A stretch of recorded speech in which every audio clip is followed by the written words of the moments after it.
our being is the same as God's being.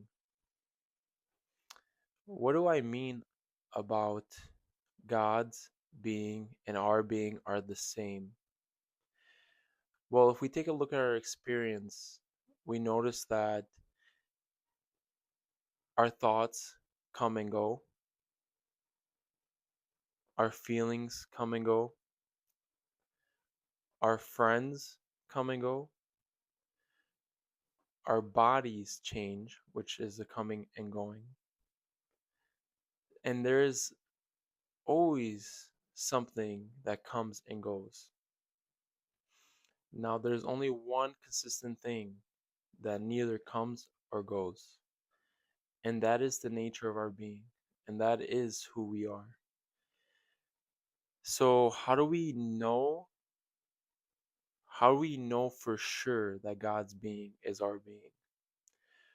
Well, from a descriptive mind point of view, we can say God is infinite, God is boundless, God is omnipresent, God is loving, God is open, and God is, you can name, God can be so many different qualities from the point of view of the mind.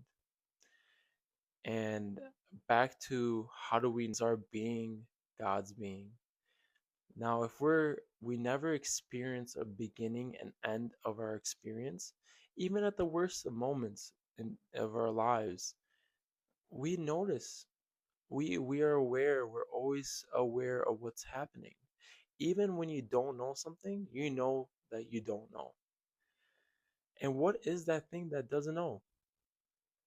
What's the thing that knows and that doesn't know the knowing? So that is the constant, infinite God, which is reflected into every single being, every single thing, and it's the reflection of our true nature. So we're always present, right? Even when you're lost into thoughts and into your mind, who's aware of that? There's awareness there. There's a space that understands that this is not me. This is not who I am. The I am and God's being, I am, is the only thing or the only words we can put that is the most accurate description of what God is. Now, the mind will say God is loving. God is loving because, from the point of view of the mind, it's a descriptive quality of what loving is, because in the world we experience agitation, right? But in a place where God lives, which is our being, where we live, where every single person lives, and we're all connected in that place, there is no qualities there. So, yes, from the point of view of the mind, God is loving. There is no qualities in God. Like, there's no labels that can even be put on to that experience of being itself. It's like if you were the eyeballs, right? If you were the eyes, and all you can do is see, and but you don't know. You're not aware that, wait, who am I? You see everything, right? And the eyeballs can never see itself. It can see things, it can see everything other than itself because it is itself. The eyeball cannot turn itself around and look at itself. But what the eyeball can do, and what we do, is we become aware of our true nature, our home of being. We can't look for it. That's why it's nowhere to be found.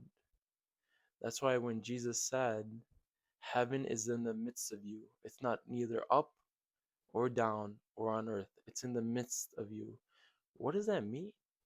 Heaven is somewhere located in you. You, the I am, you and God's being are one being, the same, infinite. You can't find a boundary. If you look in your experience, if you just close your eyes and just look in your experience, can you find where are the edges of this knowingness? You there's no location. There is no location. There is no sense of quality there. You can't point to it. You can't find it because that's who you are. It's the nature of who you are. You can look at yourself in the mirror every single day and see all the changes, but you can never see consciousness because that's your very nature of your own being. And God's being is that. It's of the same nature. It's infinite.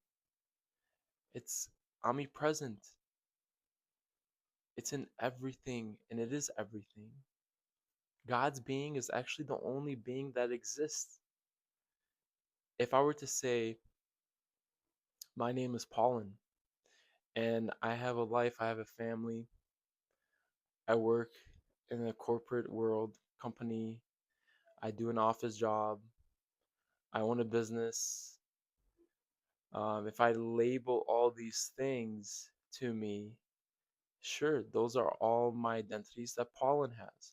But if I were to say at a deeper level that Paulin is a separate entity other than God, that will be considered blasphemy. It's blasphemous to say that there is another being other than God's being. Only God's being ever exists. Why don't we believe this? Why can't we see this? Why can't we see the other person as myself? Well, these are just beliefs that we hold in our minds. They're just beliefs. The same belief that when we see another person, we don't feel that connectedness to them, right? Because it's a belief in our mind that we only can feel connectedness to the people that we know and love. But it's just a belief. When our child is born, when you have a child and a new infant that's born, you love them automatically. There's something in you that notices your own nature, its own self in the infant. And the infant notices its own nature in you, and you become one. There is no separate self at that moment when you and the infant are connected. Now, there is no relationship that you built with your infant. You don't know, there's no personality there. There's no not there's nothing that you know of your infant besides their gender and the qualities of the mother